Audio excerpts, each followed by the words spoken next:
Is there any intro music? Good afternoon. Yeah, you want to make some intro music, Greg?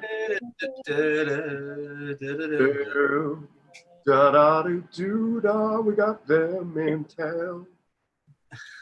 How's everybody doing today? Good. Great. I'm Simon? in the cantina. Pretty good. I got We my got the legendary Simon Paul on board. We've got the legendary Zombie Dre in what's been said. Well, you're in a new hood up there. yeah, I'm in the Star Wars cantina. Star Wars, no, but you're in a different part of Los Angeles. Yeah, North Hollywood. So you're saying that your neighborhood last night wasn't like exploding? Compared to my OG neighborhood of Echo Park, it was pretty tame. Yeah. It was less anxiety triggering than say Echo Park would have been. Yeah. Man, around here, it was literally exploding, like stupidly, you know? I don't know what it is about LA and fireworks, but, you know, the whole thing here, I'm trying to get a shot here of what I saw last night. Let's check this out. Yeah, so this was the scene last night.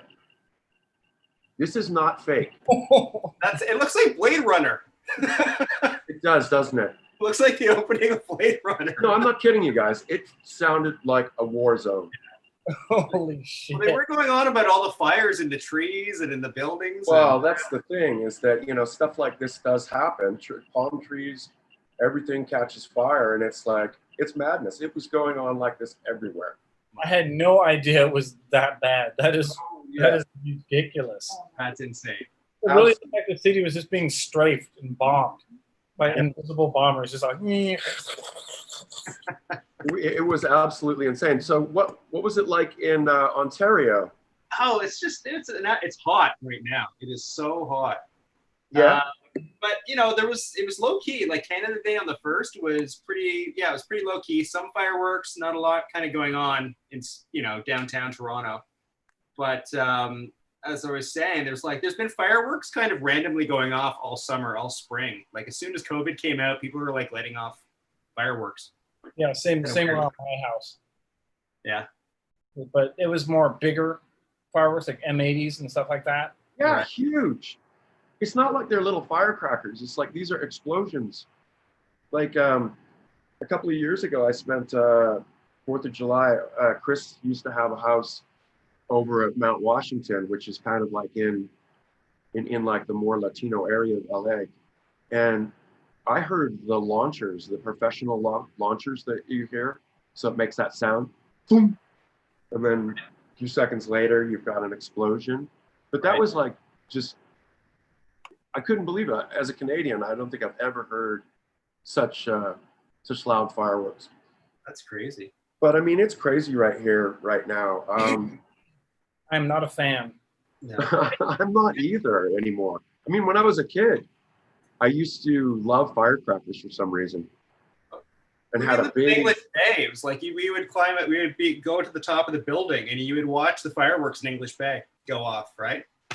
Oh yeah, so it was perfect there. Several times a year, they make the entire population of the downtown of Vancouver walk to the beach, which is like a couple 100,000 people, and they had a major fireworks exhibition in the bay there, which was quite incredible. I don't think I've still to this day ever seen better fireworks. Maybe in Japan, I think they go off in Japan, but but I remember when I was a kid too, like you could still buy firecrackers. Like, you know, you could buy, I even remember the names. They were like Adams and Cherry Reds, and then Ladyfingers were the small ones.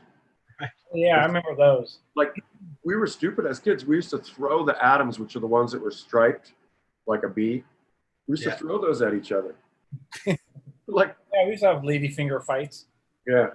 But I think the thing that ended fireworks with me was acid. Acid and fireworks, not a good mix. Imagine. Last time I remember is like my friends had totally demolished this public restroom up in this park, with M80s and God knows what. So there was porcelain and glass everywhere, and just freaking yeah. On acid, not a good deal.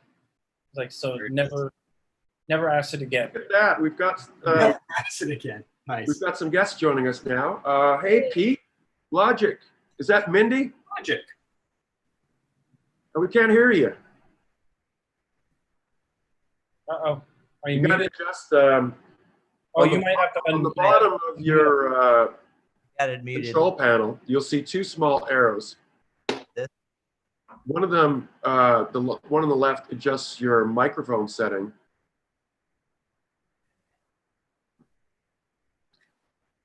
I'll introduce Pete. Can you hear? Yeah, there you are. There you go. Yeah, sorry, I had it turned down so I didn't overlap. It's our first Zoom. Perfect. Welcome, guys. And where are you guys located? Are you guys in the UK? Yeah, we moved from North Carolina to England Oh, wow. in February. How long ago? Literally, we've been on the Isle of Wight here for what, About a month. about a month, and we got to England February 13th. Oh wow. Just birthday. before all of this happened. Yeah, we're watching airplanes being parked outside of our hotel room when we arrived here. It was weird. Did you guys get stuck there, or is it something that you intended to go and live there? Well, we were going to explore here. We sold our house and moved our whole music studio over here. Mhm. And we just kind of traveled around like vagabonds here. We went to Cambridge because we recognized that as a city. that That's a we'd heard place. of. We know where that is. Yeah. And then we went to Hastings for lockdown, and that was very difficult. We were in a very small space for about 9 weeks. Yeah, Kevin's remix was like the saving grace of that, wasn't it? It really was. Yeah. Thank you. That and Ken Marshall that you turned us on to.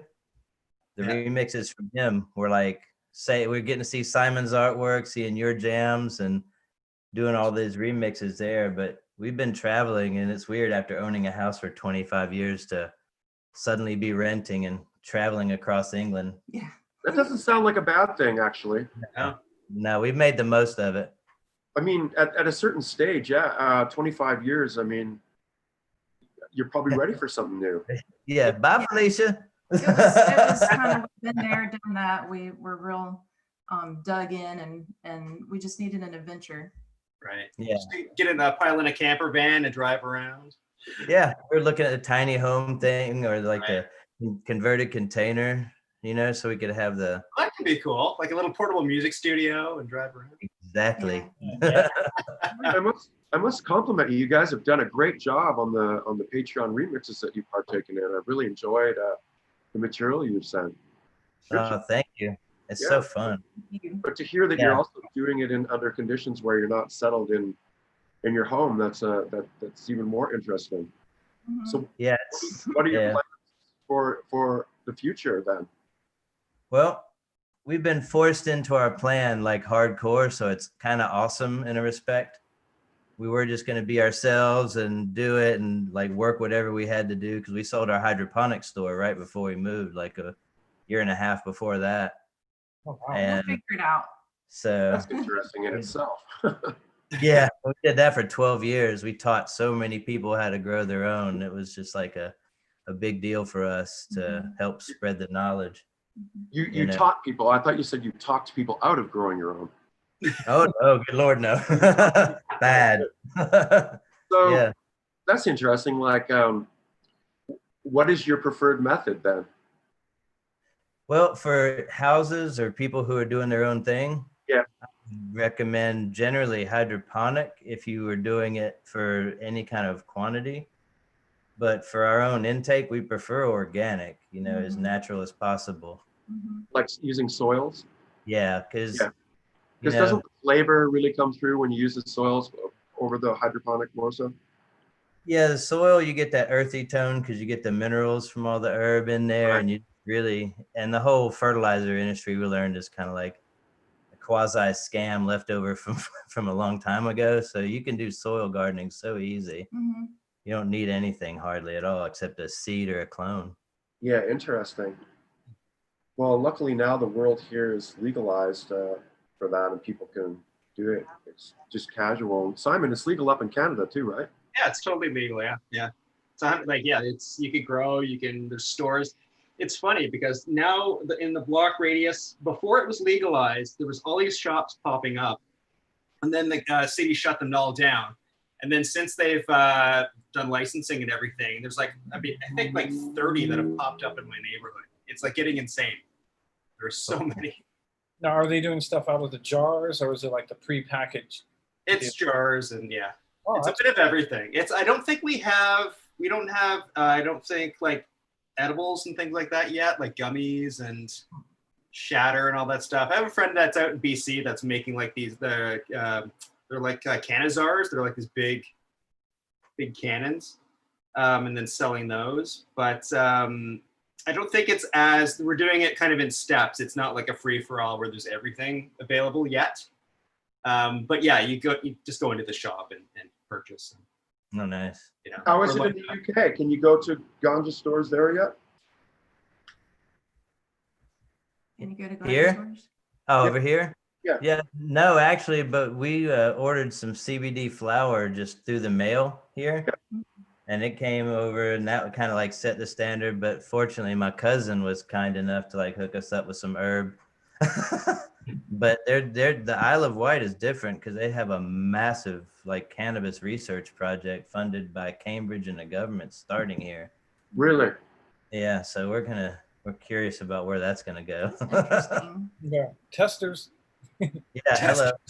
Yeah, I've been growing herb for like close to 30 years, so it'd be nice. good job there. Oh yeah. The Yeah, garden it's- stores are Pretty open. interesting. Yeah. So I always thought that the guys that have the hydroponic shops that sell the chemicals, if they are connected with like a major grower or something, you must do quite well then, right? You could do quite well in that industry. Oh yeah, Nations. yeah. We could pull some strings and like get industry people we know. Even though Monsanto really bought into the whole indoor gardening like hydroponic world. Yeah. The whole Hawthorne group, whatever. You can get into a conspiracy, or you can go, "Oh, I'm just gonna grow it better." But yeah, we're gonna dig in here. You were talking about Mark Emery, weren't you, Simon? Like back in the day in Canada. Yeah, there's the big Mark Emery thing. Then he went to jail for like ever. I got a Yeah. Mark Emery story.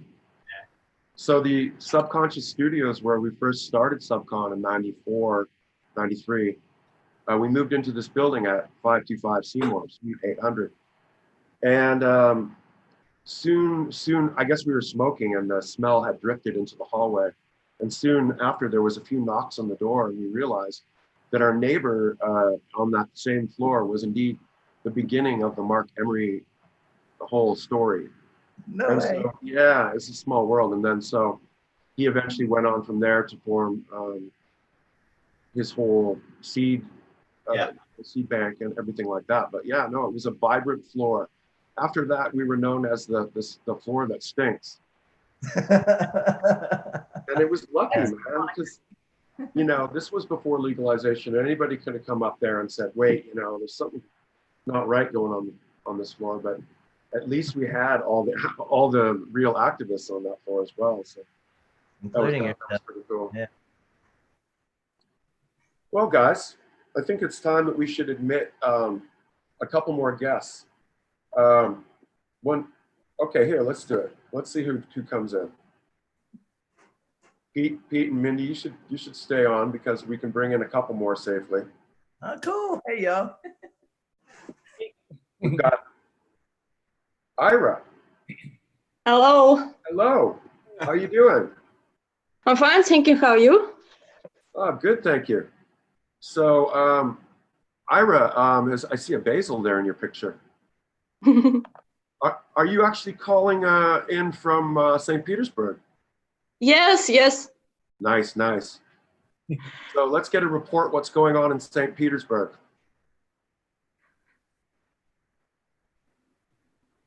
You still there, or did I lose you? So can you hear me? Yes. Yeah, we can hear you. So it's been a really strange days in our city because the weather is extremely hot, and it's only just a couple of days that it started raining, and I got some relief because it was even hard to sleep because it's really hot. And now the storms and branches bent, extremely bent. Look at it, and it looks terrible. But now it seems to calm down. So And you've got a heat wave too. We've had one here for like the last week. It's been insane.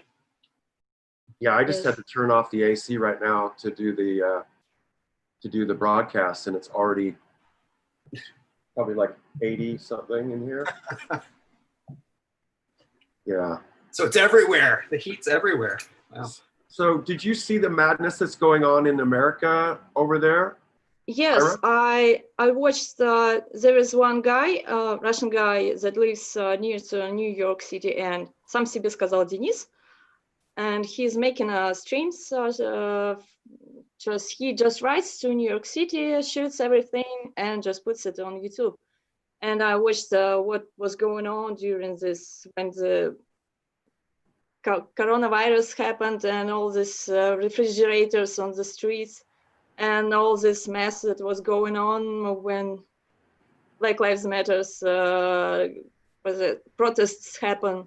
So as I watched it, I was really shocked because it's really scary, and I don't understand people, and like making a criminal for just some just pieces of clothes and like iPhone. I don't understand why people do it. It's just selling your soul for 1 cent. It. I often wonder how people in Russia see the situation. I mean, it's very scary here. There's no doubt about that. There's the civil unrest. You've got the coronavirus, and then you've got the president is like bringing people together, even in a situation where he's strapping the chairs together and having them not be able to even distance themselves when they're sitting in the gathering. So it's almost like, it seems like a Twilight Zone episode, a strange, like you can't even explain it. Yeah. So We've been wondering if it's like a natural selection for Trump supporters, hopefully in the long term. But we love people in general. But yeah, I agree, man. It's crazy. have you noticed that like you have to be really sensitive about the things that you say too? Because even I just didn't even think about this post that I made yesterday on the Subcon thing where I was like saying, you know, let's celebrate when the election happens. And then I had one guy come on, whoa, I've listened to you for 30 years and 160 albums, and now I'm done. That's it. You're. And I was like, okay. Have you really listened? In our country, it is about skin color. It doesn't have that hard situation because we didn't have people taken from Africa and making slaves, because in our country it was common that white people were slaves for white people, the same ancestors, and this is terrible. Yeah, the Mount Rushmore speech was scaring me because it was really not like calming people. It seemed to be more inciting people to think about, like the defense of the statues was, I thought Just like culture war rhetoric, you know, it's just all like this culture war, you know. But he doesn't realize it. I guess the significance of those statues really in today's culture is that they have a deeper meaning, and to defy that deeper meaning to the majority of the people that really understand them now is just a big problem, you know. It has to be discussed, has to be sorted, and you know, it's definitely on the table right now in a way where it's alarming. It's alarming to see. I mean, can anyone guess like what will happen next? He couldn't have picked a more racist place than Mount Rushmore, because you know it was originally carved there, right? Yeah, I had no idea. Actually, I didn't really know that much until this year as to then people started talking about it. What was there previously? Yeah, it's I was like, wow. pretty much just a shame all around. You know, it's like, oh, we're gonna erase the Native Americans, you know, chiefs that were on Mount Rushmore to put these, you know, icons of, you know, white capitalism and taking over everything. So it's like, yeah, our history is just it's so spotted with all this just horrible shit. You know, people are like, oh, let's go look at Mount Rushmore. I was like, dude, you couldn't drag me there. No way. Like what that represents is like, nope. Well, and especially with the flyover. I mean, the whole flyover was bringing some sort of really scary old school imagery into line there, and you know, the big machine flying over the heads. It was like people all below not wearing masks. If you wear a mask, you're not showing allegiance. I mean, come on. Thing they did over there. We're just hearing about this in the UK with all the family over there. It's insane to see that intensity and how it appears from outside of the country. Yeah. You know, how is it being presented though? I mean, I was always surprised when I'm in Japan how America gets presented. It's quite a bit different than it's presented here, but it seems to be a little bit, I don't know, less radical. Yeah, it seems like when they talk about America here, it's like a parent going, "Oh, bless their heart, they're just doing all this," Well, and then just there's one among many. yeah, and then it's like this other thing where you see with the protests going on here, where they're just going hog wild against statues and people in general, and really standing up for it. It's kind of a trip. Mm-hmm. What about Russia? What? How does Russia report it in the media? Is it as bad as we can imagine? We had. I don't monitor Russian media a lot. The most thing about the USA, I was watching from live streams from people that live in America. I saw some articles about protests going on and people looting and COVID situation with death rates, and I get more information on Facebook and from YouTube, and it's really great knowing foreign languages. It gives the ability to see situation from the source, not from your country media. Mm-hmm. State media. Welcome to the conversation, Eric. Hey, Eric. Eric, can we hear you? Oh, we don't have your microphone on. Adjust your microphone settings on your Zoom. See if you can hear me now. There you go. Now we can hear you. Now, yep. How are you? I'm very good. And let me just say again that introducing Eric in Quantum. Again, off the map as far as the Patreon remix stuff that you've been submitting. You've got, I don't know how it appears on you, but you got Pete and Mindy above you. And Ira next to you, who's, by the way, responsible for all the Subcon patches. Her sister and her have been the one bringing that. So we got the world, yeah, look at that. We got the world Subcon crew going here. Apologies to the 20 or more people that are also waiting. I'm trying to figure out how to juggle this as best as we can. But so Eric, you're in Sweden? No, I'm not. I'm in Oklahoma City, actually, in the middle of the heat wave. Born and raised in Gothenburg, though. Okay, that was it. We were talking about that.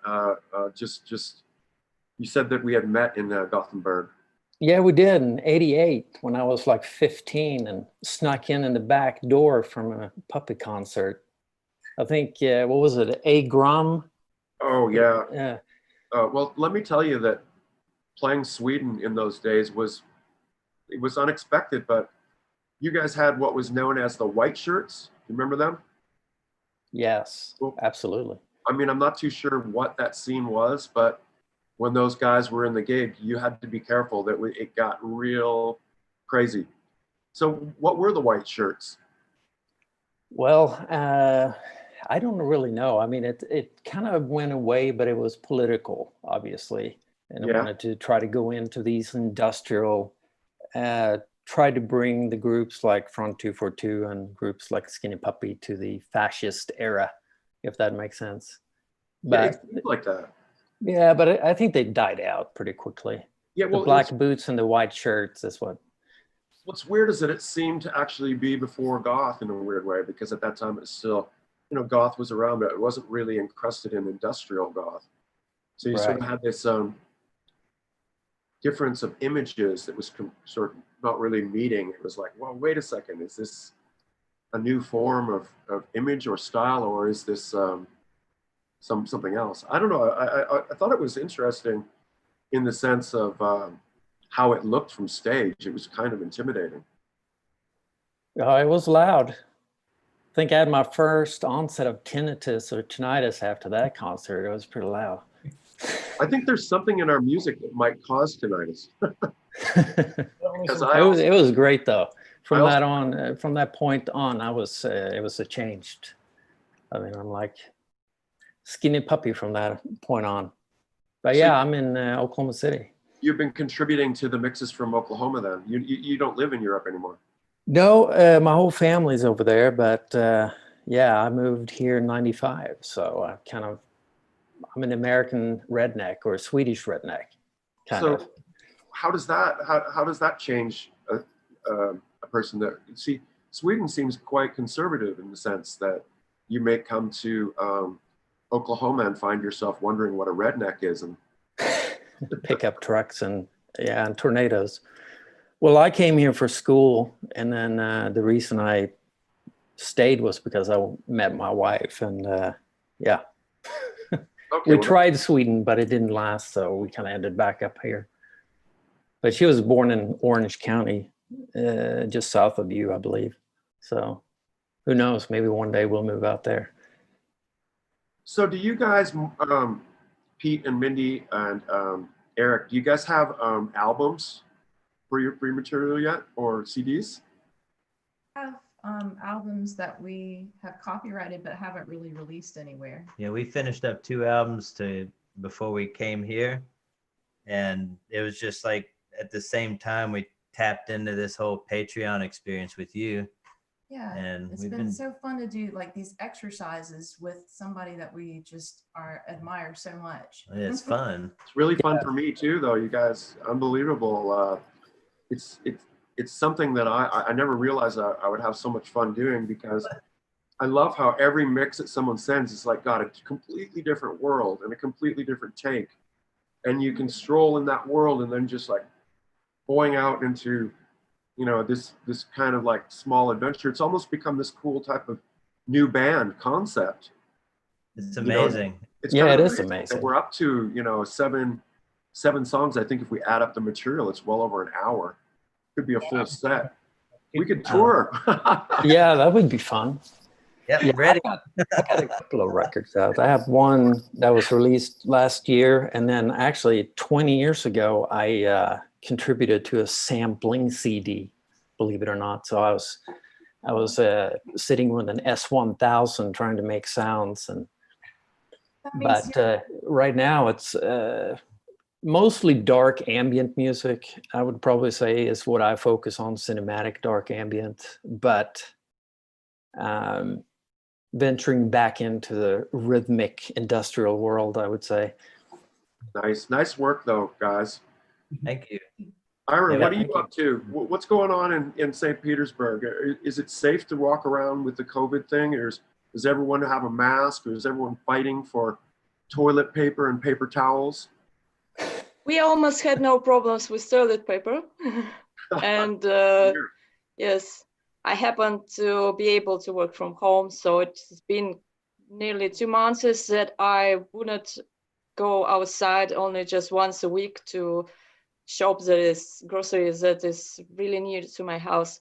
And now people tend to feel relaxed, and they start having picnics, and even cafe restaurants are now can serve people on the street. And people stop wearing masks, and they feel like less afraid, and I think it's gonna lead to consequences.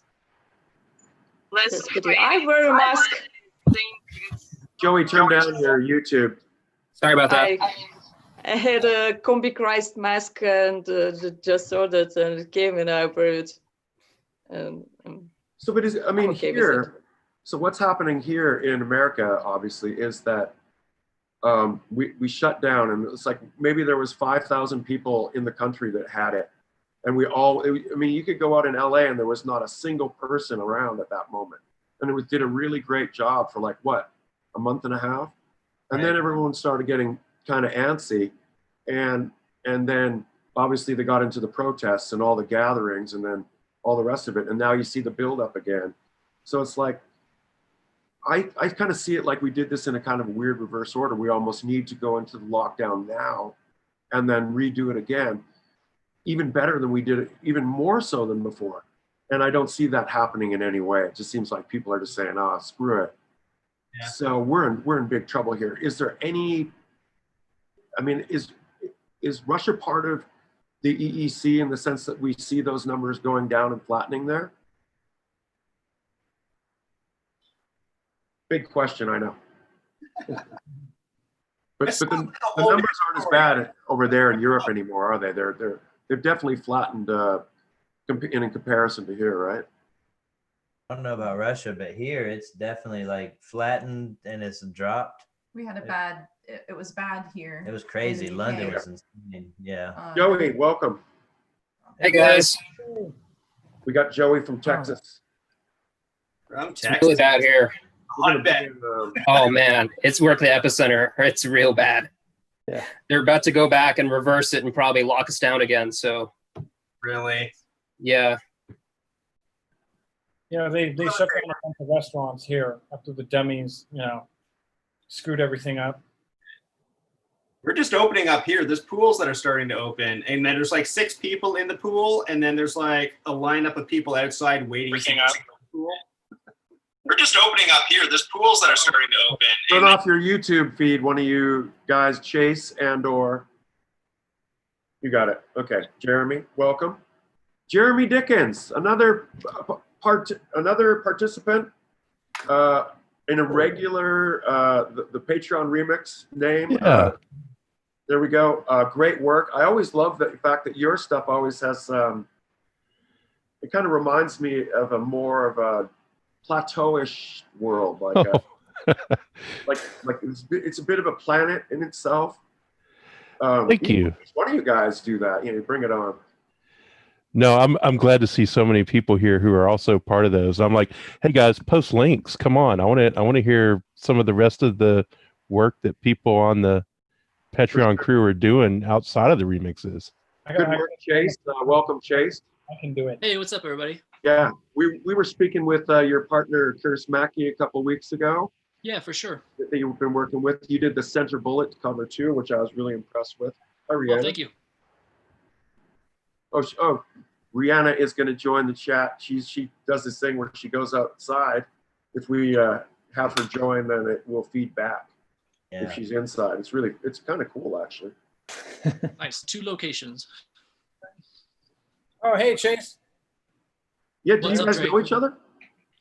Yes. A lot Yes, of mutual no. friends. A Yeah. lot of mutual friends, Denver connections. Yep. Who knows each other? Look at Rihanna. Hi, Rihanna. I know. Hey, Rihanna. Oh, I know Hallie. Hey, Rihanna. Hi, Rihanna. she's on a train. She's on the Shinkansen. Oh, shit. It's going fast. We talked about that today.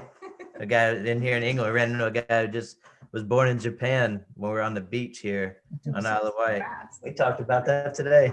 What A was guy that? in here in England ran into a guy who just was born in Japan when we were on the beach here. Oh, somebody Isle of Wight. say, We talked about that today. turn down your YouTube feed. Who's ever just joined there? Yeah, you got it.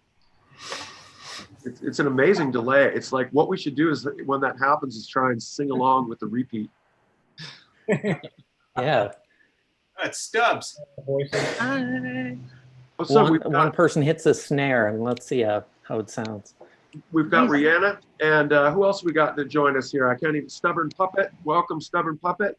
Where are you at, Stubborn Puppet? Where am I? There. Okay. I'm sorry. I couldn't find anything on my computer. Now I can see it. Puppet, you are muted somehow at your end. Gurno Goebel. Yes, hi. Hello. Do you hear me? Where are you located? I'm in Germany, Nice. between Hamburg and Bremen. Just moved here, so I was smiling about what is your name? I just have to look. Pete Logic, yes, who moved by himself just a couple of months ago, as well as I did. Yeah, just before the coronavirus thing got into place, and I was lucky to be finished with it earlier. Yeah. So Germany, yes. Nice. Welcome from Germany. Chase, where are you at? Denver, Colorado. Denver? Yep. Jeremy? Oh, I'm Jeremy. Yeah. I'm in Nashville, Tennessee, actually. Nashville, Tennessee. That's right. Joey Galvin. Welcome, Joey. You're in Texas. I know that. Yeah, I'm in Austin, born and raised. I'm in Nashville, Tennessee. Gurno, you look like kind of like a musician type. Have you ever partaken in the Subcon Patreon remix? Not yet. I would have loved to. I just recently signed up for the Patreon, and I'm kind of I didn't make it actually. I actually Skinny Puppy put me into my interest in sounds and stuff. I did like studio technician education afterwards, but right now I don't work at it. I'm busy with like personal stuff, moving with my family, having some private issues with my father's death, and yeah, I'm not as deep into music as I want to be actually. So that's strange. I know 3 people right now that are with their father on their seeing their father at their bedside at the crucial ending. Yeah, my condolences. Thank you. To you if you're feeling down at the time. This is why we're all here, right? Yeah. We're all here to send positive healing energies. Look at I can't believe how well connected we are around the world right now. Sure. It's lovely. Not surreal sitting here. Where are you, Stubborn Puppet? St. Louis. St. Louis, nice. In the middle. We've got quite a nice contingency going. And what brings you? What are you doing in St. Louis today? Staying inside, staying cool. It's hot there. It's very hot right now. It's hot as shit out here. My God, it's 100 at least. Yeah, I was gonna say, are you okay out there? I had to turn off the AC, so. I have the palm tree, so I'm good. Yeah. Are the cats out there melting with you? Yep, all of them, all the animals, Connie, Fisherman, and Tiger. So did you guys, in your American cities where you're at, did you have a large amount of fireworks in your community last night like we had in Los Angeles? I didn't go to bed till 5 in the morning. Kept on going. Does it happen like Not that? actually. It rained and people stopped. Oh, nice. Yay, lucky. I was talking to Madalena when I was at her place, and she was out with Chris and Janine in the desert. And she said that they were lighting fireworks off in Pioneer Town. And Chris and Janine went over there and started screaming at them. So, yeah. Yeah, that's, I mean.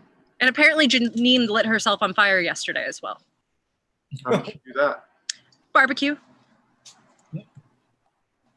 It's a good way to do it. Those guys were smart. A couple of years ago, I was talking with Chris about this last week, but so at the time when they kind of moved into this place where at the time we thought like, wow, it's way out in the middle of nowhere and it's way away from everything. And then now during this time period, you think like, wow, maybe that was kind of a blessing that they knew, kind of what to do and get themselves situated. Are all you guys in rural centers? Or who here is out in the countryside versus the city? show with a show of hands. That's me. You're in the rural countryside, or? Yeah, I just moved from Frankfurt, Germany, outside in the countryside. We bought a house here, and it's like a huge animal farms around, and it's like an old building, like 400 years old, and it's really lovely because I like the trees and the light which goes around here. It's more in the northern part of Germany, and it makes a difference. I was living in Frankfurt for 20 years in the ground floor of like high buildings, so you don't get much light there. And yeah, I like it. It's very nice. Pete and Mindy, are you guys near Stonehenge? Stonehenge, we went there for our 13th anniversary, strangely. We're not near there. We're a little ways away. We're on an island called the Isle of Wight off the southern tip of England. That's where I think like there was some legendary concerts there, wasn't there? The last Doors concert that ever took place, and Jimi Hendrix or something, yeah? Doors, Hendrix, Bowie, a lot of them had like their last major shows here. They got, you hear the Beatles song Ticket to Ride. Yeah. I never knew that was about coming here to the island for the festivals. Ride is a town here. So it's an island then? Uh-huh. Yeah, it's a trip. We went from a city of close to 1 million people in the States. Yeah. Over here, there's like 150,000 people on the whole island. And it's weird because we've run into people more than once. Like our landlord was surfing on the other side of the island. I don't know. It sounds like a good thing. Would you recommend that now that you've been there for this long that you could actually just live there, or is it something? Are you going to leave and go back to the U.S.? What are you going to do? We're up in the air because my plan, Mindy and I, was to study music over here. Maybe like work in some of the studios, get some time in just to learn more about it. Everything's different now. But yeah, since it's so different, we signed a lease on an apartment here for a year. I was going to say too that the whole 4th of July thing over here, it's been very unusual for us to not hear any kind of fireworks at all yesterday, not a single one. And I have audio that I recorded last year when we were in Charlotte for the 4th of July. And it sounds kind of, it's wild. Yeah. There's guns and cannons and seriously and fireworks. And so it's been really strange for our 4th of July to not have been centered around fire and booming sounds. What about in St. Petersburg, Ira? Do you guys have an Independence Day that you celebrate with bombs going up into the sky that you guys blow off? No, we don't have an Independence Day, but we have other holidays, events when we have a lot of fireworks going on. And it's usually New Year, Victory Day, which is 9th of May. And this year we had 2 days of Victory Day. The second one was on 12th of June. But few days ago we had some changes in country constitution. So, and it was applied, became legal right on 4th of July. And I think 1st or 4th of July can become some important day in our country as well. Interesting. What about in Oklahoma, Eric? Did you blow off some bombs? Oh yeah, all the crazies come out that time of the year here. Yeah, it was like explosives and bombs going off until 5 a.m. So people love that here. But it was, I mean, they made it illegal this year, I believe, but that didn't. They didn't listen. Yeah. It was the worst it's ever been. Yeah. Wow, Rihanna, you're loud. How'd you get so loud? I don't know. Yeah, it was magic. Great. Crush that American spirit. So, Jeremy, what's your setup that you got going there to make your remixes? What are you jamming on? Let's see. It's the hardware is a Electron Machine Drum, an Electron Digitone, and one of the Pro ones from Behringer. Oh, nice. And then either Logic or Ableton, whichever one I'm feeling like at the moment. So that's what I do. The Digitone I just got back in like late March or early April, and I did like an EP just with it because it was great because I can sit it right here in front of me when I'm like working, and I could just like have it start doing like this kind of ambient stuff and just kind of listen to it and zone out on it for a while. And I was like, oh, I should just throw some of these into a thing. But it's been difficult to get it working, or not. I haven't quite got it integrated into like working with a sequencer because it's got its own sequencer and it's kind of its own thing. So Are you using Overbridge with it? I am, and it's neat, but again, it's like getting that. Like I was with the last remix project thing, I was like, okay, well, I want to sequence it from Logic. Like I want to get it talking, and it really it felt unnatural. Like it really wanted me to be programming stuff into the box and not like triggering it over MIDI, which I guess makes a certain amount of sense. But yeah, Overbridge is pretty cool because you can just like, I can stream it. And with the last operating system update, it's now all like class compliant. So you basically just say, hey, bring me all the audio from the thing and dump it into your track. So that's always cool. Yeah, I found Overbridge works a lot better with Ableton for some reason. I have like a template set up so I can automatically. It worked pretty good with our Logic 9 downstairs too. Yeah. I mean, it wasn't totally smooth, but. Well, they broke it with the first Logic update that just came out like a month ago. It broke Overbridge, but now like they've updated Logic again, and now Overbridge is working because it made it so you could only use the stereo instead of being able to split it out to multiple channels. But what is cool is to have, because the Digitone has 4 MIDI tracks, to sequence that Behringer with it. Or what I'll actually usually do is use the idea that I learned from you, Kevin. Learned it from watching you.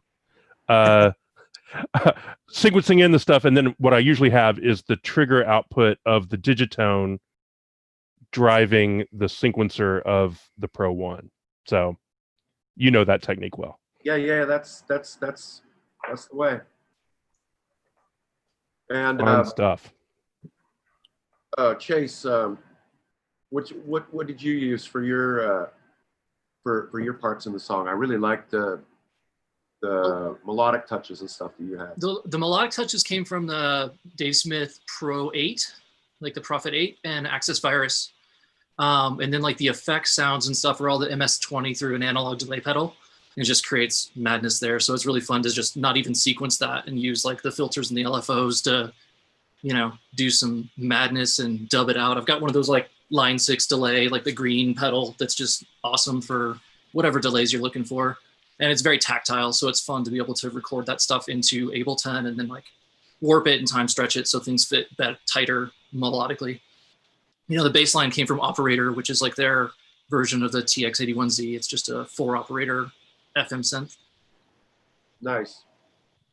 And what about you, Eric? What were you using for your In Quantum stuff? The drums were mainly, I ran all the samples through acoustic drums through the Bitwig FX grid. So I kind of built my own kind of a template on that. So it kind of glitched out and kind of resampled itself and in different patterns and so forth. But, and then kind of rendered that into Logic, and Logic was kind of my main. Been working 20 years to try to get in the box, and now I kind of miss out of the box. So, but I actually transitioned back to Cubase just for the heck of it. So, kind of 3 DAWs for one remix. But I really like the Bitwig grid. I think it's pretty, I don't know, inspiring. I've been an Ableton guy since version 1, and as soon as I saw the new version of Bitwig, I was like, oh, that looks very interesting. So it may be something to transition to or to experiment with. Yeah, I don't think it's a good DAW as a complete DAW, but the modulation, the analog, the whole thing of the modular template of the grid is fantastic. Nice. But it's definitely kind of in its infancy. So.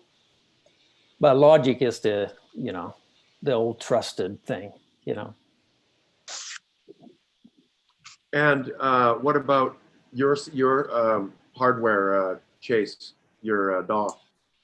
Oh, I'm an Ableton Live guy. Like sometimes I will bounce all my stems down and move to Harrison Mixbus to do like my mixing and mastering, because I find that it's just like more of a console type of like interaction. But I do 99% of my work in Ableton Live. I don't know. It's always nice to hear these. Lots of people talking about Bitwig these days. I think like I might want to try it. Do you take advantage of the where you're actually like building instruments like the is it like the Nord modular in that sense? In Bitwig? I think Eric was saying sorry. The Yeah, newest Bitwig has components to actually build like paths and sequencers within the instrument page. Absolutely. Right? It's unlimited, really. I mean, you can chain effects, plugins, you can do anything. I mean, like the drums you can hear on the mix, there was just like a sampler that I kind of dragged into the grid, you know, through filters, folded, and then, you know, multiple different delays that went back through the filter as a different resampling rates and so forth. I mean, it's really, really creative, but that's the only part of the DAW that is really kind of, so if you can stem out all that stuff and then kind of rearrange your audio and Logic, it's pretty cool. And Pete, Logic, and Mindy, what were you using to compile your stuff for the Patreon remix? Most everything we did in that, I took and actually imported into Logic. I recorded it in to just kind of get that compression, and then I imported it in, sliced it all up by hand, and a lot of the, you know, the built-in plugins there. But I also run through my Korgs here, and I'll run through that audio in the old like Electribes, like the couple pieces of gear I brought with me. And I just really enjoy a lot of like doing it visually on the screen. And I played with the new sample editor in Logic that they just released. Oh, how is that? It's the most highly intuitive thing I've ever done. So nice. It's very. You have to upgrade to 10, 13 or something like that to take advantage of that. Exactly. Yeah, we dealt with the interaction. You know, it's always frightening to upgrade your DAW because it's like what's going to work and what isn't. Yeah, because you're going to lose. Yeah. And then there's the weird page that has all the spinning, like looks like new, like Ableton. I don't know, how's that striking you? What it is. Yeah, it's a Ableton type interface when you look at it, or right. It's even reminiscent of like old Fruity Loops, the way they'll throw some stuff in there. Yeah, because we used to edit just the wave files like on the old Roland gear where you chop it in pieces like on the 808s. But they made it very, you can quantize or not, but the squares are nice because you can set, I haven't gotten deep into Ableton, but it makes it more DJ, more live performance friendly, which is what we all wind up doing, my friends and I. Let's welcome Stephen Clifton, Jason Birdspanker, Brad V, and Penelope Courtney to the conversation. Hi, guys. Hi, guys. How are you guys doing today? Pretty good. I am well. How are you? Good. Where are you guys located? I'm in Oregon. New Orleans? Oregon. Oregon. Portland. Hold on. Hey, did you partake in the remix, Stephen? I'm. Frankly, I've never known exactly how I could. I'm. Okay. I thought I saw your name, but I know your name from the Patreon page, but I was wondering if you were one of the participants. I would like to, but I've never known how I could fit an electric bass line in there. Birdspanker, I know your name from somewhere. Where would we know your name from? Well, I'm on the Patreon, of course. I don't know where else you would have seen it. I just released an album on Bandcamp for the first time. Okay. A couple of months ago. Under Birdspanker name? Birdspanker is the name, yeah. I'd like to contribute to the remix one of these days, but I go the beat free route. So everything's so beat oriented. I listen to everything and I like it a lot, but it's not really something I feel like I can throw down on for the most part. There can be ambient sections. I'll keep that in mind. I'll keep that in mind. I'm in Lafayette, Louisiana. How are you doing in Lafayette, Louisiana, Brad? So far, so good. Looks like you got a nice studio set up going there. Yep. Lafayette's been kind of quiet. New Orleans and Baton Rouge have been more active. And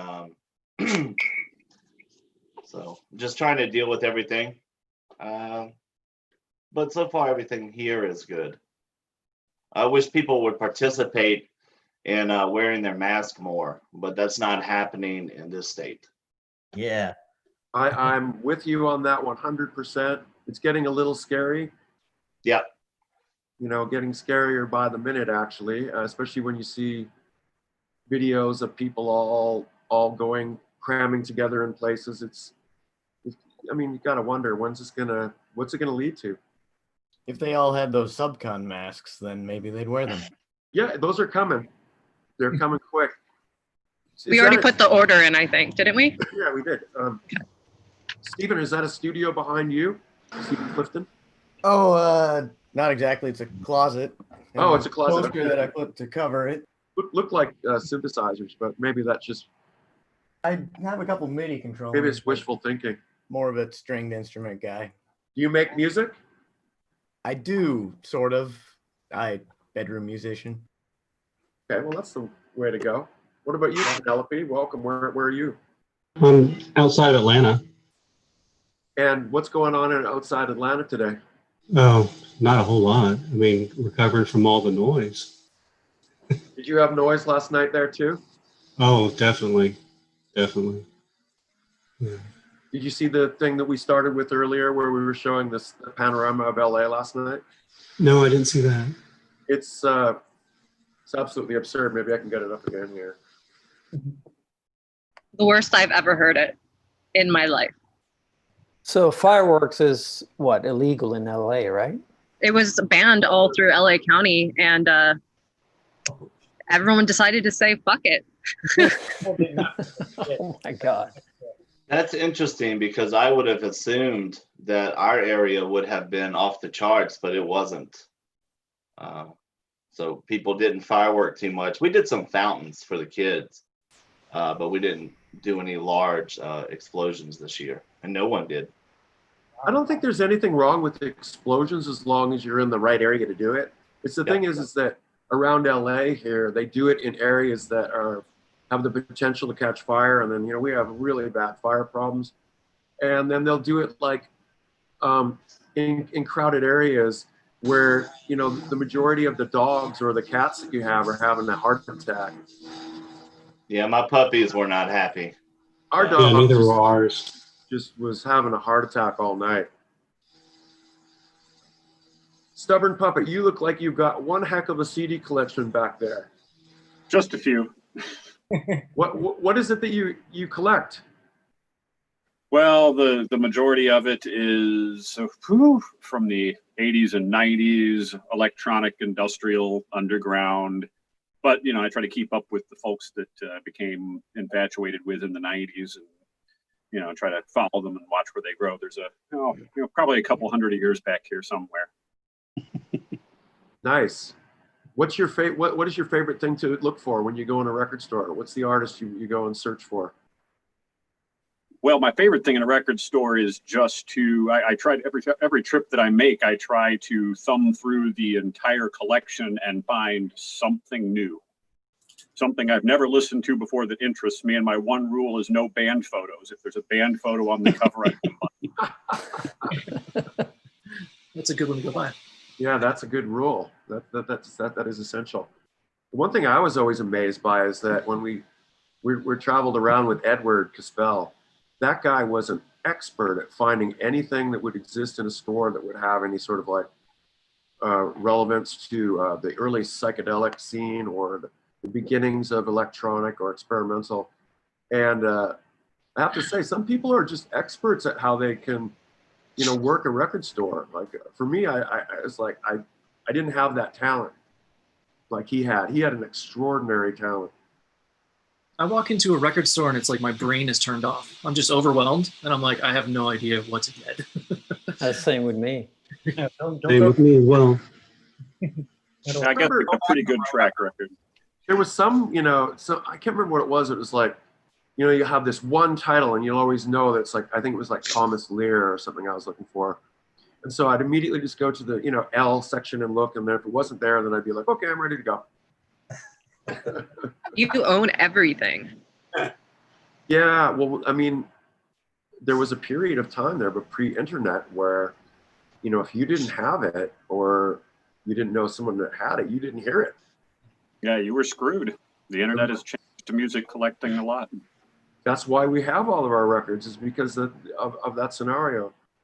And it is kind of sad because, think about the amount of creativity that people even went into the cassette releases that we got. I remember in the cassette days, talking like early 80s, when people exchanging like experimental music, it was so vibrant that when the mailman would arrive, I'd like run to my post box, look inside to see if I got a cassette that day from somebody.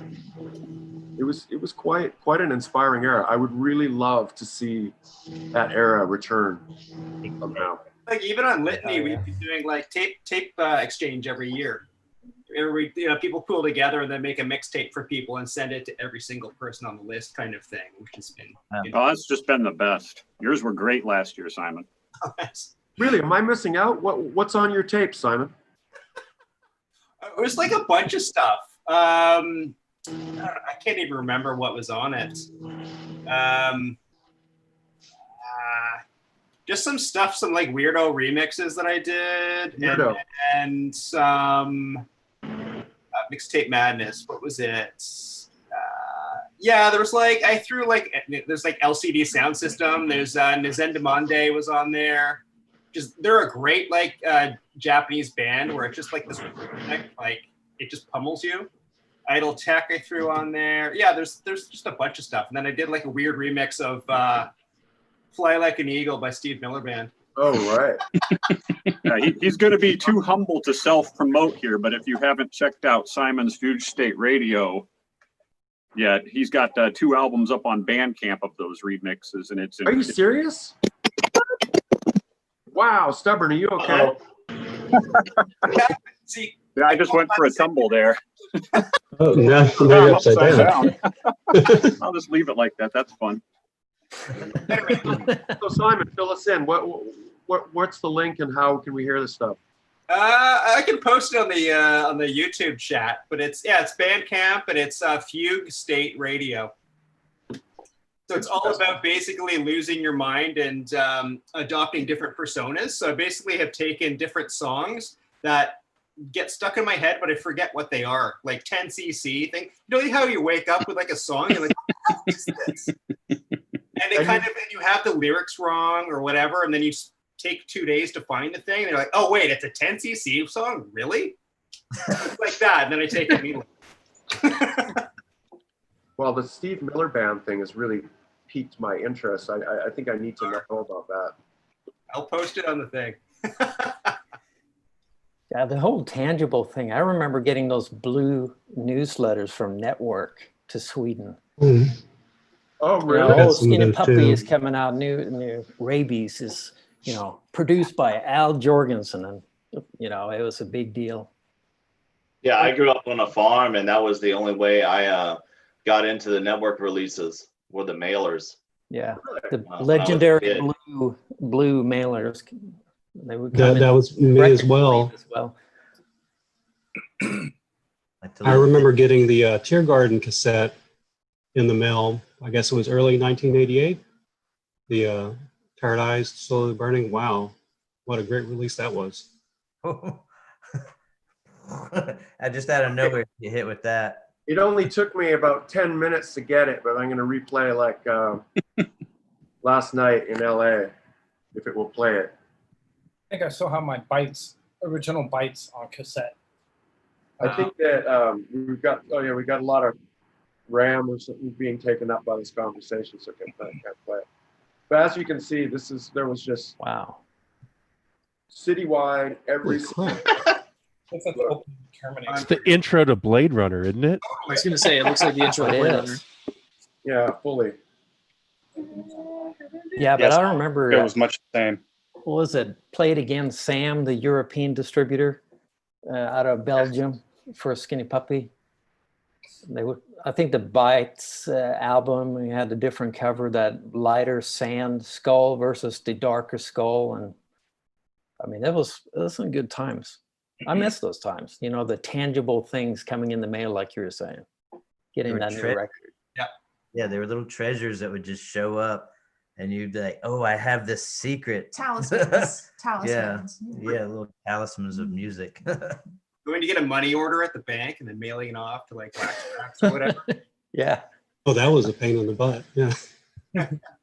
Still exciting. I kind of found that like I transferred my my record collecting sort of problem that I had into another form of vinyl when I started collecting vinyl toys, and then I was like, oh no, it's vinyl again. Maybe it's the smell. There's something about vinyl. I don't know what it is. He went from like 5 toys, and I'm like, oh God, that's so much. Now we have like 500 toys. Guys, stop now. Right. No, right. The only reason why you stopped is because you can't get any in the mail. Oh. Whoa. Well, that could be partially true. Truthiness. Kevin, have you ever been to Toy Tokyo in New York City? Yes, I have. A wonderful. That's a great store, isn't it? Yes. I always go there whenever I hit up Manhattan. Dre and his pop collection, right? I know, They have a whole basement full of pops. I mean, if that's what you want, they're like all about that, right? Oh yeah. Dre and his pop collection, right? You run on Someone needs to turn off their YouTube. Yeah, don't forget to mute your, if you're watching the YouTube stream, to mute that if you've just joined us. Oh, 20 people. Okay, welcome. Let's welcome Doug Taylor. Let's welcome, you're called iPhone. I don't have That's John. Well, that's John. Welcome, Hi, John. John Leonhardt. We've got CN. CN, how you doing? Doing well. How about you, Kevin? Good. Justin Roby. Roby, is that correct? Hi, Justin. Yeah. Oh, I know him. Hey. Hey, Dre. I just saw Justin last at in Chicago. Yeah. Yeah, I was hanging out with you and Justin in Chicago at the Cold Waves. Yeah, that was fun. Mm-hmm. You guys know each other? Yes. Yeah. Yes, we do. Justin, what do you do? And where are you located? I'm a web designer who works for the government, and I live in Knoxville, Tennessee. Nice. That's a couple of Tennessee. There's someone in Nashville, right? Who was in Nashville? Yep, I'm in Nashville. So nice to meet you, neighbor. Nice to meet you too. Yeah, neighbor. Nashville, Knoxville, nice. What is someone from Tennessee? Where are you calling in from? North Dakota. North Dakota, nice. So looks like you got some gear back there. What do I know you? Have you partaken in the Patreon mix? I have. I messaged you recently on Facebook about tips and tricks regarding the 808 because I did get a genuine 808 here recently. All right. I've been running it to the Stilson Hammer, and then I do have your Subcon Vampire as well. Oh, nice. Were you the guy that also picked up the PCM 41 Lexicon? No, that wasn't me. That was. I'm perfectly happy with modern delays. I mean, the PCM 41 is nice. I mean, I've heard you use it countless times, but yeah, I'm fine with modern delays. If you can get a good one, well, what I mean is one that still works well. The prices come down on them to be worth picking up if you see it. Oh, cool. Yeah.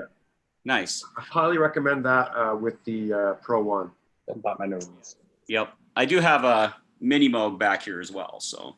Is that an original? The reissue. The Recreation Model D. Yep. Mm-hmm. Yeah, it's very nice. I'm very happy with it. Yeah. Nice guys too. Nice people. That company. Oh yeah. Yeah. I products. the modern implementation of Model D as well. So. And next to you, we've got John Leonhardt. John, welcome. You know, John holds the record of owning the most basils. He does. Yes. Thank you, John, for your work, man. Yeah, they're chilling back here. Did you did you venture into me? Oh, look at that. Iris got her basil there. Glitter. I got a What, basil. the black sparkly basil? Oh, look at that. Oh yeah. That's nice. John, do you also make music, or what is it that you do that we've never really spoken about what you actually do? Oh, well, I'm a programmer for a company. So I'm basically like a tech lead and kind of work with other staff with our software stuff. So that's Are you kind down of in the gist. San Diego? Yeah, San Diego. So And which language? Yeah, I met Which John a language? few times in person. He's come to Decon and also the Paul Kaiji party. Wow, that's a cute looking puppy you got there, Bird Spanker. Oh yeah, that's Jack. He's decided that it's time for some attention. Yeah, I'm surprised that our animals haven't tried to make their way into the picture yet. Doug Taylor, where are you at down there? Oh, I live in Seattle, but I've been in Spokane for a couple of weeks. My dad had a heart surgery, so I've been here helping out. So I'm in Spokane, and it's night and day between Seattle and Spokane as far as masks and such. So I can only imagine. So Seattle's got some pretty. It's kind of like LA. You've got your share of was the original sort of hotspot for Corona, and then you've got the hot Kirkland for protesting too. Mhm. Was it like time to get out of Dodge a little bit? You mean to come to Spokane? No. My dad had a triple bypass, so I've been here. He's still in quarantine though, so I haven't been able to really see him except through a window. But I've been here helping out my mom and making sure she's okay. So, and I'm able to work from here, so that works. That's the saddest thing, is that people are going to visit their elders that are in some sort of form of hospital and whatever, and can only look through glass. I've seen that now. It's pretty frustrating, yeah. But I talk to him, we FaceTime every day, and he's doing great. So be home soon. So. But what are you up to? What do you do? I'm a musician in the loosest sense of the term. I have a home studio that I haven't messed around with in a long time because I'm an accountant for a private university, and I just finished my degree there a couple weeks ago. So hopefully now I can thank you. I can clear out that space and mess around with some music again. But it's been a while. And best wishes to your dad too. Thank you. I was realizing as I was watching this, just as a side note, today, July 5th, 1992, was the first Skinny Puppy show I ever went to. Oh, at wow. the Moore Theater in Seattle. I was like, oh, whoa, what a great anniversary. That's funny. Where's Dre? See, did Dre? Oh, there he is. Dre, don't we have a funny story about that show? It was with Godflesh and Thought Industry. Oh yeah, that happened to be my the greatest drug combination I've taken in my life. Oh no, that wasn't what I was talking about. Oh no, you're talking about before that. Oh, no, we didn't meet at that one. Well, it was really funny. Show. It's like I first met Dre as a guy that was standing outside the tour bus in Seattle as we were playing the Moore Theater, and he happened to be standing with a as yet unknown Rose McGowan, and who he was walking with, and I walked about 5 or 10 feet out of the bus, and then they started to follow me, and I was like, oh wow, who are these people? And they followed me all the way into the theater, and then I think we started talking, and that's actually the first time I ever met Dre. Oh wow. But that was when you were wearing your troop. You and Genesis were wearing the troop jackets. So You whatever. still have that. Yeah, I wish I still had the original troop jacket. It's really funny. When we first, it's a smoke pot. It was in 1988. We went to New York City, and we went down to the ABCs, and that's where you could get the real troop gear in those days. And the troop gear was like, I hate to say it was kind of like almost like hip hop Beastie Boys type stuff, but it was before they were kind of, it was before it was kind of like being worn, it seemed. But so we kind of got it as like, okay, this is cool. We were doing Lee Chubby King at the time. We thought like, oh, we'll get all the hip hop gear and we'll stroll into the show. And I remember that was when we were touring with 9 Inch Nails. There was opening with us, and I went in, And Trent and those guys were like, man, where'd you get the troop stuff? And I was like, oh, downtown. And they went out the next day and they bought the troop stuff too. And they were wearing the troop stuff on stage. So it's like the Nine Inch Nails image could have gone terribly south. Yeah, those days were very bizarre. Yeah. All the hip hop stuff. And then Sly and Robbie were wearing that stuff at the same time too. So it was just like, oh, what the hell is going on here? And then that connection with the Boogie Down Productions picture. I think either Sly or Robbie's wearing the skinny. Sly and Robbie's wearing the skinny puppy hat with KRS-One in the Boogie Down Productions picture. People are always asking, how did that happen? So one year we were playing in Minneapolis, I think First Avenue, and we were going back to the hotel after, and they had been playing the same night in some other venue, and they're staying in the same hotel. We ended up in the elevator together, and the guy said, man, Skinny Puppy, I love that hat. And so Scully just took it off his head and just gave it to him. And so, God, Robbie Shakespeare was known to wear that hat for a long time after that. That was fun time. Crazy. Yeah. That's a trip where you're just seeing it redone like that. Anybody else ever had weird meetings in an elevator? One time. I think maybe I've told this story, but like the first time I ever came to LA, what made me think like, oh, it's probably fateful that you should move here, is that I was in the hotel. I was staying the one on the Hyatt on Sunset. They used to call it the Rock and Roll Hyatt. And I didn't think it was anything different than a hotel, but when I was staying there, I was in the elevator already, and it was going down, and then the door opened, and it was Little Richard, full regalia with like you guys around him, some bodyguards and stuff, and I was like, whoa! It's like, oh wow, this doesn't happen every day. And he said, that's right, it doesn't happen every day. My name's Little Richard. I came in the elevator, and I took the elevator, and he was like, just a gentleman all the way down, and I thought like, wow, that just like blew my mind. Love in an elevator. How fabulous was he? He was fabulous. He was extra fabulous. And so when we're not in coronavirus times, I tour for a living. Like I do behind the scenes, front of house engineering, tech work, blah, blah, blah. And during festival seasons, it's just wild who you run into. Like you'll be at a festival and you'll hop into the elevator, and then all of a sudden like Peaches will jump in, or you'll see, the the TV on the radio guys will all just like crowd in. You're just like, this is strange company, but it's always really cool. Ran into Richard D. James in Barcelona in an elevator, and that was just kind of wild. I had a fanboy moment, and he didn't say anything at all. I was just like, and then he played a barn burner of a show.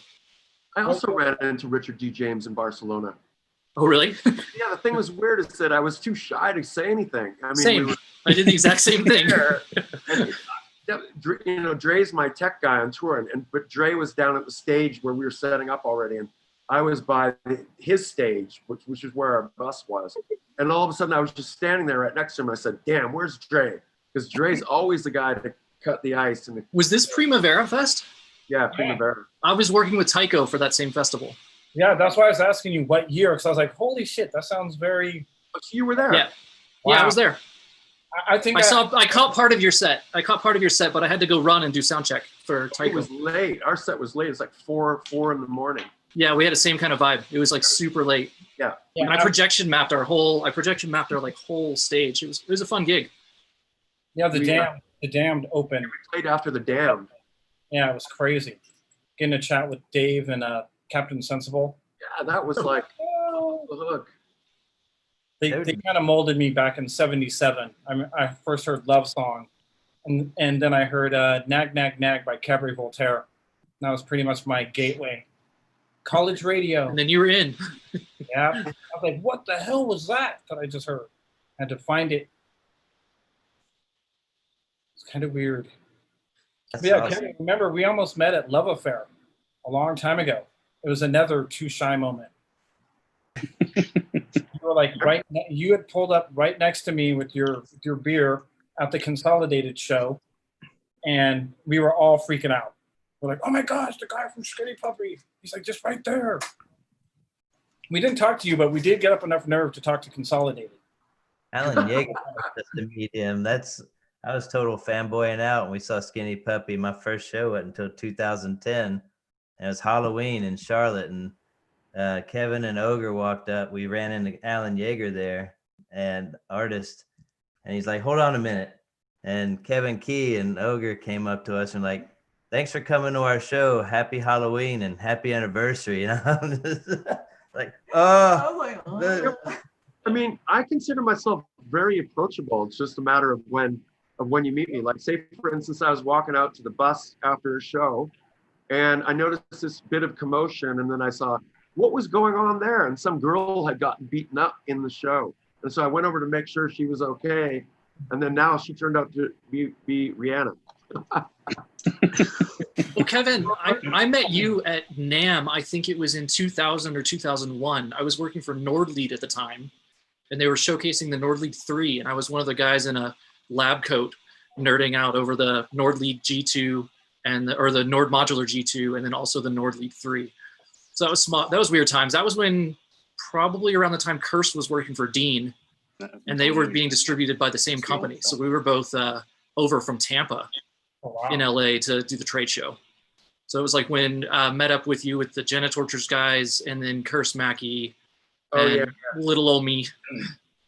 I haven't been to the NAMM show for a while because it started to get kind of nutty. Yep, I think it's if you wild. spend a couple of days in the NAMM show, you stand a slight risk of being a little bit insane after. Yeah, there's a little bit of like post NAMM show PTSD, especially if you're working.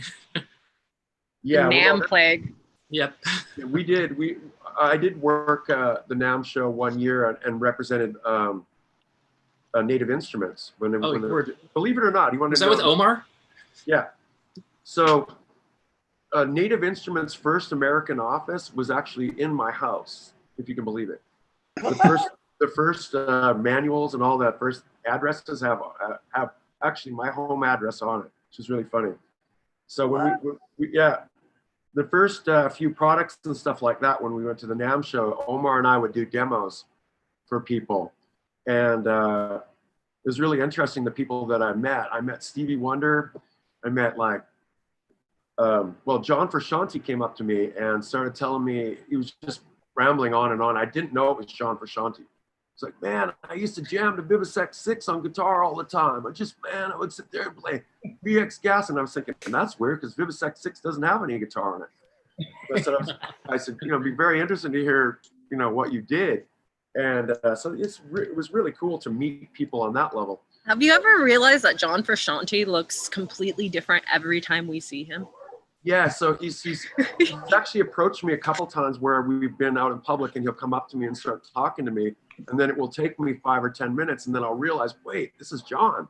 It's happened like 5 times at least. If he's not wearing glasses, he does not look the same, and then depending on if he's wearing a hat or not too, he can look really different. But so when Omar and I were testing gear at NAMM show, the Logic booth, when Gerhard was still with Logic, was right next door, and I was using Logic, but I was taking the delay, and I was blasting it with feedback and then controlling the pitch. It was like making this typical Kevin racket. He came running over and shut me down. He said, never do that again. No. It was my claim to fame that I got shut down by Gerhard Lengling. Hey Kevin, speaking of Omar, tell the Atlanta story where they had to take the window out. That's what the show I met you at. I was at that. We showed up in Atlanta to do a show, and then somehow this band that had been booked upstairs just blew up. Like, it became so famous that there was like 500 people waiting out on the street, and we were like, oh wow, great, the people are here for our gig. And it was like, oh no, they're there for the kids upstairs. We're like, wow. Okay, so they made us switch venues. And so they said, well, we're gonna have to put you guys upstairs, which was a smaller venue, but we physically couldn't fit our equipment up there. It physically wouldn't fit. So our tech guys were going crazy and saying, that's it, the show's canceled. And show was canceled until we went out and said, looked at the wall, and then I talked to a couple of the tech guys and said, could you knock out those windows there? If we could bring the cases in up by ropes? And they're like, yeah, we'll do that. So we hoisted all of our gear up ropes through a broken out series of windows on the second floor. And That sounds like it's OSHA approved. Yeah, and then we built we built the PA out of pieces because there wasn't a full PA up there. So we were like taking cabinets and pieces and assembling them to build this Frankenstein PA. But as luck would have it, you know, sometimes those shows turn out better than shows that you plan. Like, I mean, it just had this pretty, were you there? I was outside seeing that happen. Yeah. I was there, and I was going to say I had no idea that you had to put a PA together. I thought it sounded great. I was like, wow, this is. Yeah, no, it was like one of those moments where that room worked well with whatever it is that we gathered, and then it's just one of those weird flukes where, you know, something wasn't supposed to happen, and then it happened better. Dre, you that was before your time, so you're probably happy you weren't there for that one because it was like one heck of a load in and load out. Well, I don't know, man. I'm all about the punk rock. You know, we've had our share of that. You know. God, what was that venue in New York that you guys had to carry Kevin's rig up the stairs? It was like Valentine's or something. Webster's Hall. Yeah, my God. Yeah, they don't have a freight elevator there. I heard that that was the big claim to fame for that venue, is that everybody called that one of the worst load-ins. You know, the crews would just kill you by the time you're doing your show. You wonder why everyone is like hating on each other. We were just talking about the bus ride there a couple of days ago when we passed the venue, and then it took us like 2 hours just to get back in New York City, to get back there and park. It's a pain in the ass. That's because there was a big snowfall. Yeah. There's a huge snowstorm, and so the streets were all blocked off in certain ways, and yeah, we got stuck in a gridlock. Oh, it was We one had of a those, dance party in the back, though. one of those difficult things. People don't realize that The guy went and grabbed Ogre. Oh, I was so pissed. I was a little more annoyed with The security guy was just sitting there texting, and this guy runs on stage and starts dancing with Ogre, and I'm just like, I ran down there and I'm like, what the fuck are you thinking? Like, luckily crazy. I had vampire speed, and I got in between him and Ogre and managed to kind of separate him. Yeah, that was ridiculous. The footage is hilarious, though. It's like you see this guy, and all of a sudden I'm just like, there, all like, nope, you get off of Ogre. That's not the first time that's happened. Oh, no. There's an infamous picture of me throwing this guy that looks like Jesus off of a stage. Oh, yeah. That was a good picture. That was my first day of that tour. Where can we see that? Already hucking people off the stage. Are you kidding me? It goes on to a second page now? Oh, yeah. How can it do that? There's 2 pages? I'm still on one. When we did the Hellfest, it was like 70 people, so there was like a second page of people. Wow, this is incredible, guys. Okay. Well, hey guys, so, this has been great. I've got to bounce. So you guys have a good chat. Chase. Chase, Nice meeting you. Yeah, you guys as well. Chase. Hi. Chase. Okay, who has joined us today? Peace. We've got Shane. We've got Hey, Dre. Hey. And we've got iPhone. Elsewhere's iPhone or iPad. Yeah, that was mine.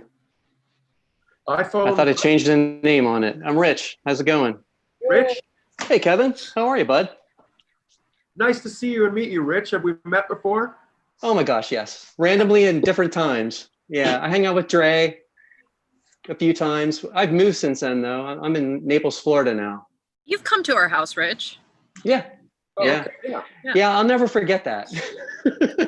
You gave us, like, God, what was it, 9, 8, 7 years ago or something like that, the little download Florida plate. And we still have that in our Oh my gosh. Yeah, we still have that in our record room. Rihanna has an amazing memory. That's so funny. Yeah, that was actually the first time I met you. because initially lived in Florida and I got that as my license plate. And then we actually moved to Pennsylvania after that, and then out to Valencia. How old's your son now? He's 11. God, it's crazy. I remember when he was like so tiny. Oh yeah, yeah. Yeah, he's 11. He'll be in 6th grade now. It's Yeah. crazy. My son's What's in that? high school. Oh my gosh. Oh my gosh. It's like a time warp. Yeah, it's crazy. How have you been? Good? Oh yeah, we've been Oh, good. great. That's good. That's good. Look at that. Alex and Shane, welcome. Where are you guys checking in from today? Toronto. I actually want to give a shout out to Simon Paul because I think the last concert I went to was legendary Pink Dots back in October in Toronto, and got him to sign this. I was very excited that he was there.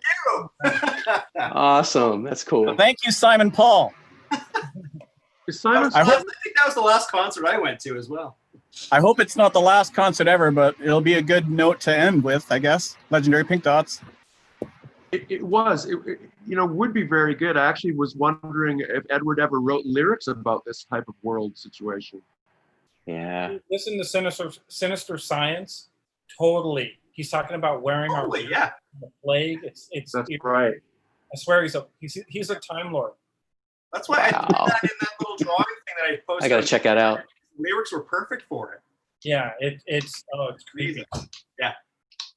Alex, where are you calling from with your guitars? Oh, I'm just south of you, about 30 minutes south of you in Orange County. Nice, welcome. What are you up to today? I'm trying to stay sane like everybody else, right? Yeah, absolutely. Welcome. Thank you for joining. We've got a gentleman named iPhone in the lower corner here. What is your name? The lower right corner on my page. You're wearing the skinny puppy hat. That's you. Yes. There we go, Glory. We got no volume on you? Here's my homie, Rich. I think that's Jason. Yo. Is it Jason? I recognize the photo. iPhone, please. Oh, we don't have audio from you, it looks like, possibly. Oops. You know the limitations of the world these days. Hi, he's just visually here. Welcome wherever you're calling from. We don't know exactly where it is. So what, my last artist that I saw before the lockdown, if I had to choose, okay, one of those games where it's like, who is the last artist you saw that you're going to be locked down with? I saw Robbie Krieger, the guitar player of the Doors. And had a wonderful baked potato. Yeah. Oh, that would have been awesome. Anybody else got some last gig stories? Last one I went to was Flipper with David Yao doing vocals. Oh, fuck yeah. Of the Great American Music Hall. I saw that same tour. It was amazing. Did you was see him with crazy. Frightwig? Frightwig was opening the night that I saw him. It was great. It was really, really good. Oh, man. Awesome. What about you, Ira? What's the last gig you saw? I think it's Cold Leap because I usually go to events that are hosted by my friend, and his band is Cold Leap, and he made he usually made once in 1 week or 2 weeks an events, industrial and gothic events, and so sometimes it's local bands that he brings them, but normally it's just DJ sets. And that evening was like he's playing music and some guys and did the pair. You know this guy, he was on Download concert at the St. Petersburg. Oh, right, yeah. Is that Alexander Atmos? No. It's TPR, the one with glasses. Uh-oh. So, Someone needs to turn the YouTube down. please turn your YouTube down. Delay. Stereo. Yeah. Well, you have a friend that's partaken in the Patreon remixes each time. Alex, is it Alex Atmo? Yes, it's Alexander Atmax, and the way that I got him to Patreon page, and the way we got known to each other is we have a social network Vkontakte. It's a Russian social analog of Facebook, and they had a fun. The guys who hosted those parties and got me into Skinny Puppy. He has the fan page of Skinny Puppy Ogre download, and we posted your interview there. And Atmax is one of admins in this group, so we communicated and met sometimes those events, and sometimes he sends me remixes so I can hear them before finding out them on Patreon page. And I remember when I hear another Patreon mix and I know the sounds. It's Admax Kybercat knows the sounds. It's amazing. We had an interesting time in Russia, didn't we, babe? Yes. Did you see the download shows that we did in? That was 2012, I think. Yeah. I wasn't I didn't know about Skinny Puppy by that time, and but some guys that I know now, they've been to your concert, and there has been a problem in St. Petersburg because there was a Prodigy concert at the same day. Oh wow! And my friends, they had a problem about which gig to go to, so they had to go to Moscow concert to download and go to Prodigy in St. Petersburg. And organizers really messed up with dates. So one of the guys is DJ TPR with glasses, and the second one is Alex Ipsarat. And I happened to meet him just weeks before Corona closing down everything. Oh, I hear. Was that a dog? Sounded like a motor. Sounded like a motor or a dog. Yeah. Whatever it Oh, was. that might have been dog. that might have been me. There was a motorcycle driving by. Well, it sounded good.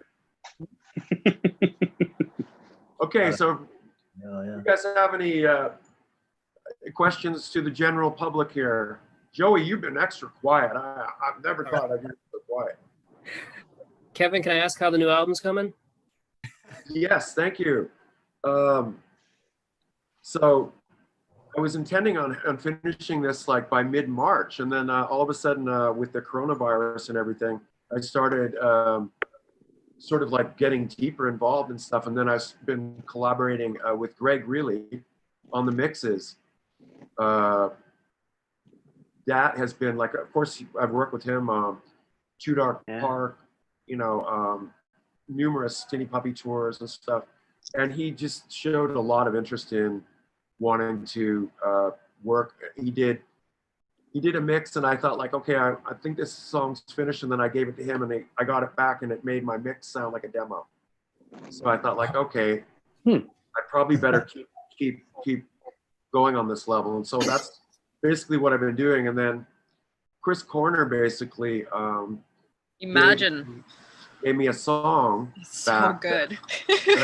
I probably gave it to him 2 years ago because it's in his key, but he just kind of held on to it and then just blammed it on me a couple weeks ago, and just I was so shocked that Dre That's the second song as well that he's working on with the album. song on the album now. So once that happened, I realized, okay, I've got to start work on this.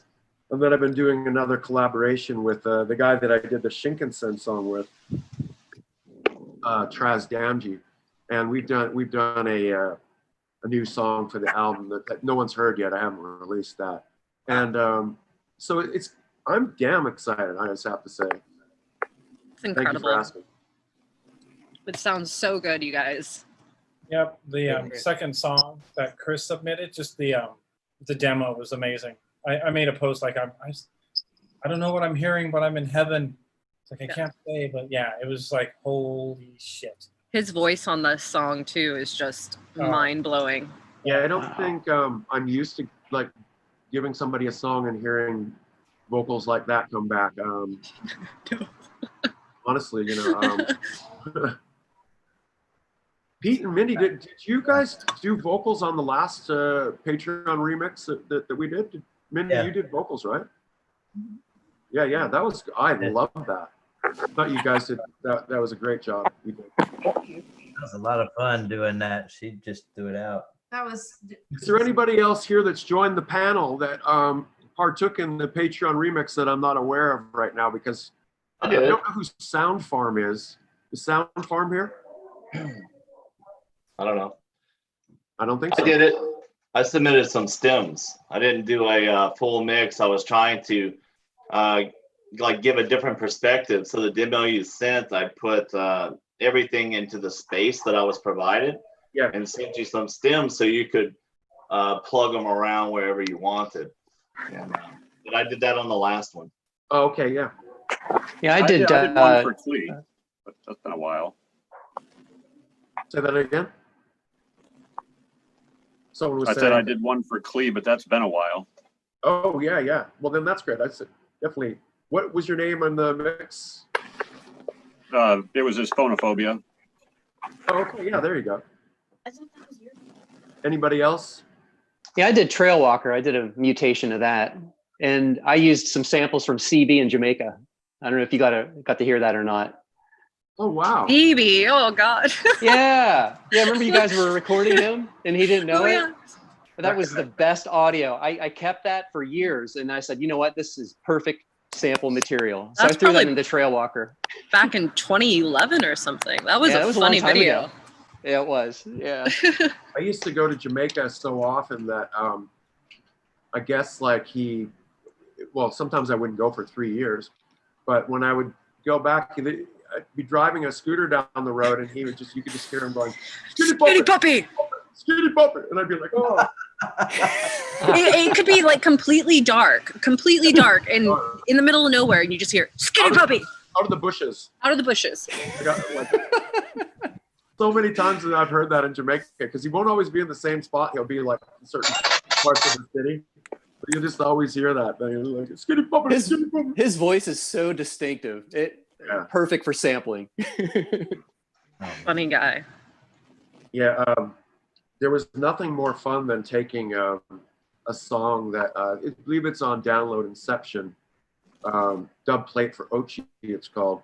I had prepped a song. It was kind of a weird song to take to Jamaica to try and get somebody to do some stuff on. But in those days, you could go and pretty much, in the ghetto, the hardest part of Ochi, you could go and walk in and rent screen time with a guy that would track a guy. These people would be fighting to get in. They'd be like, man, give me a shot. And I'd be like, okay, I'll pick you, and I would test out a few of the guys. Let's hear what your voice sounds like. And then I'd take them in, and you could basically cut a lacquer 10-inch dub plate directly from the take that the guy was singing. So while he's singing, it was being cut to a record.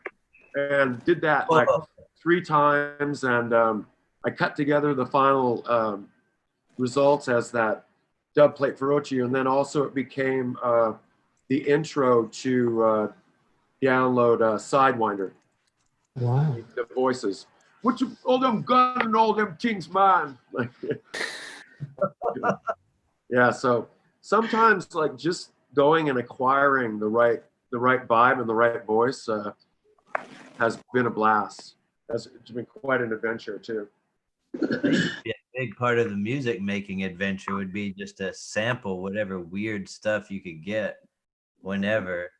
And it just was so much more part of the music in that regard, blatantly rather, than it is nowadays. And you're like, okay, I better trim that back so it's not that recognizable. Yeah, there you go. I always wondered what that sample was on No Man's Land on Download Furnace. There's these ladies singing, and it's really beautiful. I think it's Hindu. I don't know, but it's just so beautiful and ominous. I always wondered who that was. That came from Phil Western, so I did it. I don't know. Yeah, that'll go down. It's hard to tell. Yeah. Unfortunately, R.I.P. Phil. Yeah.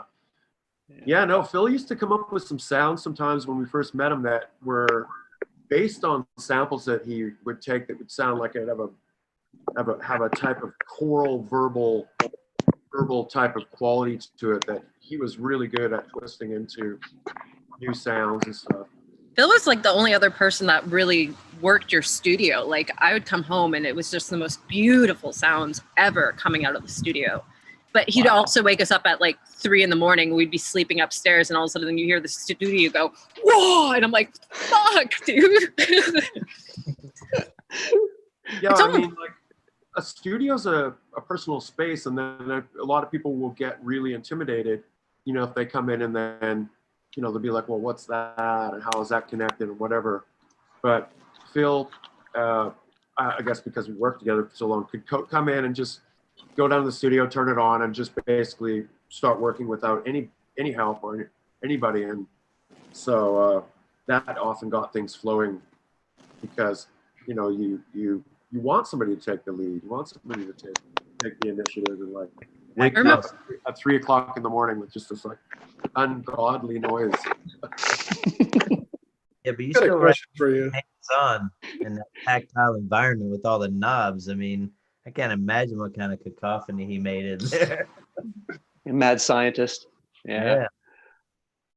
Yeah, well, our neighbors have been really good. I realized like that we probably put the neighbors through hell over time, but because you know it is quite audible outside of our house, like in our backyard. Sometimes it's almost stupidly loud. I'll be like, oh my god, how can somebody handle this? Well, our next door neighbor, rest in peace as well. He was the manager of Slayer and Mastodon.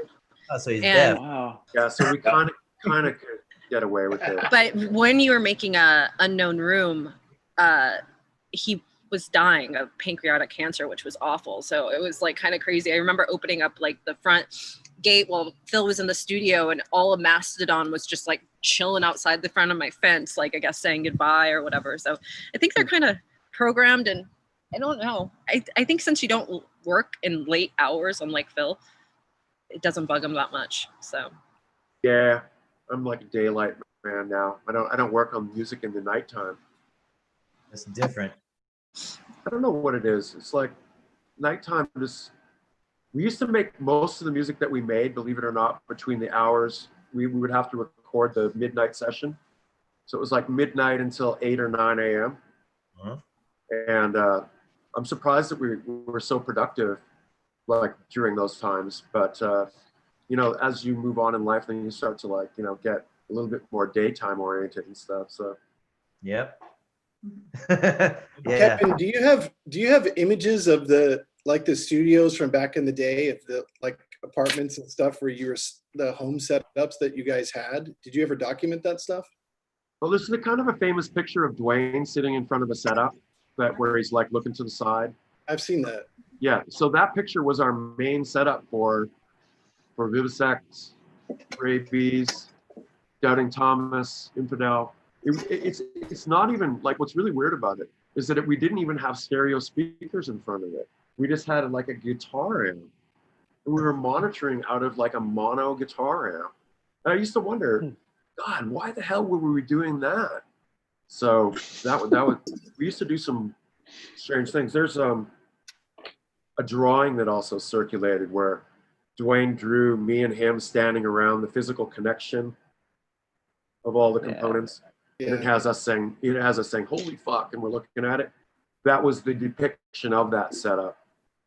And then, so that was our setup for the whole time that Dwayne and I worked together. Like it didn't really grow into what Subcon became until after the process. And after the process happened, when we returned to Vancouver, strangely, that was a period of time where, oh yeah, this is the picture. Probably hard to see in here. Yeah. Awesome.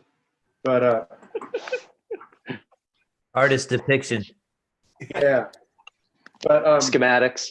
The studio remained, you know, pretty much the same up until the birth of download. So what happened was in '94, for some strange reason, that was a year when everybody decided to get rid of their analog equipment again, like they had done it earlier in the early '80s as well. Yeah, and then they did it again in '94. So we had these guys that would come by the studio, and I'm not kidding. They'd be like, do you want to buy this? Oh, I thought of you with this. And so speaking of Steve Miller earlier, the guy brought by the original Oberheim 8-voice SEM that Steve Miller Band used on that album. Oh and we bought it. I think we bought it for like nothing, like $1,000 or something. And I got a Yamaha CS80 for $180. I mean, I've had it priced at something like 20,000 now, 15 to Yeah, 20. you could buy a nice car for that. Yeah. So it was this era where we were acquiring gear practically for free, and so the studio started to build up at that time, and that's when it grew from being like kind of like what you see in those pictures to being like more spread out and more things going on. And it was around the same time that it made the process that I decided to rebuild like the original Skinny Puppy equipment. So basically take all of the original equipment and kind of like frame it into a wall. So it's basically like 2 TR-808s, the Pro One, my first Moog synth, everything that triggers from those 808s, like the Korg digital delays that has the samples in it, the 1000, 2000, the Pearl SY1 Syncussions, 2 of those, a 303, a 202, System 100M, all in one rack. It's like, holy shit.